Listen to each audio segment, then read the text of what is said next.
In fact, I recently watched an episode of Capturing Christianity where Cameron Bertuzzi was interviewing Scott Hahn. And Cameron basically just, the typical Protestant thing is like, just show me the papacy. Show me the papacy. And Scott Hahn brilliantly, of course, went through like his theological argument from the Old Testament and into the New Testament. But personally, if I was talking to Cameron Bertuzzi or someone like him, I wouldn't even go there yet. Like, I would step back and I would say, first, Cameron, like, what kind of evidence would satisfy you? Really? Like, what is it that I would have to show you in the Bible for you to be convinced of the Roman papacy? And the reason I say that is because there's a whole substructure to the papacy that the Orthodox and Catholics have in common with each other that Protestants do not. So it's almost like if the biblical evidence I will show you will not satisfy you, then what is the point of even me answering the question for you? Because there's so many things that you haven't accepted yet that would lead you to the papacy. Mm-hmm. So I wouldn't even, to be honest with you, if a Protestant asked me to show them the papacy, my answer to them is, I'm not going to show you the papacy, but I will invite you to sit with me as I talk to an Orthodox to prove the papacy to them. Yeah.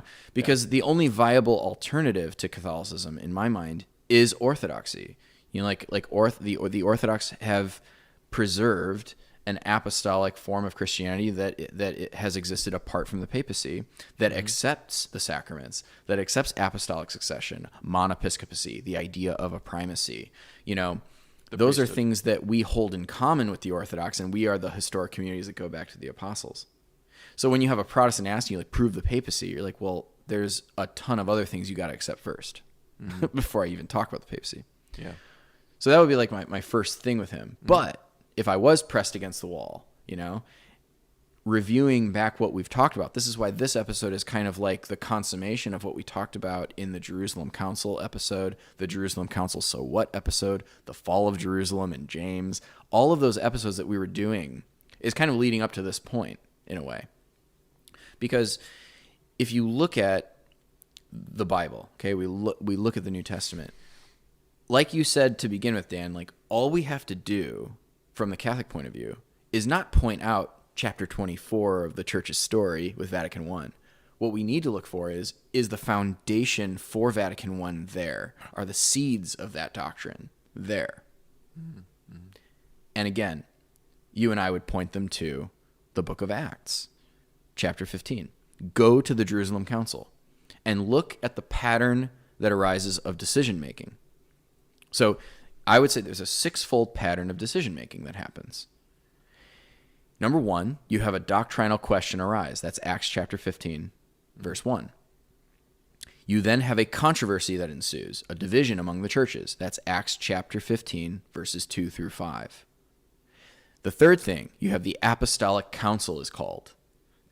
Apostles come together in Jerusalem, and an open debate takes place. Not just the apostles, but all the presbyters are there too. Yes. And some of the priests who converted. Exactly. Yep. That's Acts chapter 15, verses 6 through 7a. Then, the fourth thing, you have Peter's decision. You have a Petrine authoritative decision at the council. That's Acts chapter 15, 7b through 12, where it says that all fell silent after Peter spoke. Number 5, then you have the canons that are drafted. That's James. We said James is not the leader of the Jerusalem Council. James is what we would later call the canonist of the council. He's the one who writes out the canons, the supplemental decisions of this council. And as bishop comes up with the rules of implementation of the decision.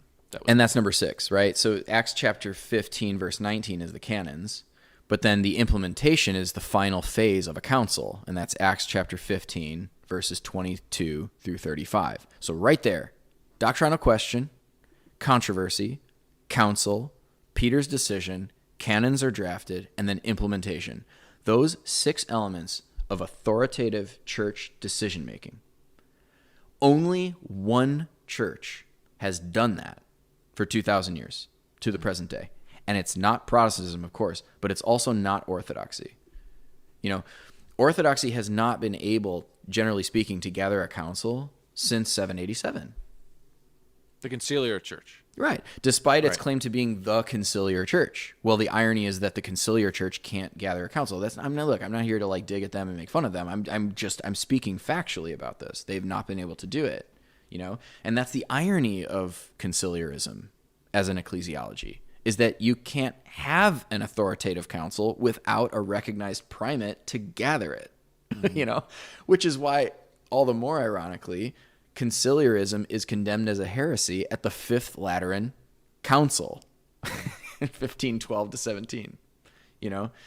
So Rome has actually been able to continue to take up new questions that have created division amongst the churches. They've been able to call a council.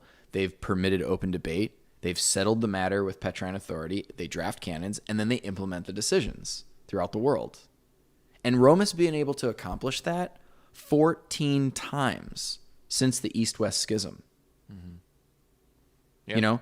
So reading the book of Acts, it certainly does give you the impression that this is still kind of like a natural and nascent way of dealing with, decision-making in the church. But the fact of the matter is, this is what the apostles gave us as the way to make decisions. It seems good to the Holy Spirit and to us, right? Mm-hmm. But then you even have, like, later on we'll talk about the Council of Chalcedon, you have this acclamation. Once Pope Leo sends his tome to the East, they read it at Chalcedon, and then all the bishops in acclamation were said to have exclaimed, "Peter has spoken through Leo." Now, regardless of what like the East-West interpretation of that acclamation has been through up and down the ages, the point is that they're actually referencing the Jerusalem Council. When Peter stood up. When everybody else fell silent and Peter stood up and said something. Exactly. Yeah. So they're saying Leo, or Peter has spoken through Leo at this council, just as Peter spoke to the apostles at the Council of Jerusalem. Mm-hmm. Yeah. Right? Yeah. So if there was ever a kernel of the Roman Church's later dogma, that we can find in the Bible. And this is apart from just Matthew 16, what we know of Matthew 16, John 21. That's in the background of all this. But if there's ever a kernel or a seed of the church's later fully blossomed dogma of the papacy, it's this whole scene in Acts provides everything that you need to demonstrate it. Yeah. And then the subsequent history only confirms it. Right. And that's the office of Peter that we're saying needed to be replaced. Exactly. Somebody needed to take that spot, and Peter gave that spot up to someone in Rome. Let another take his office.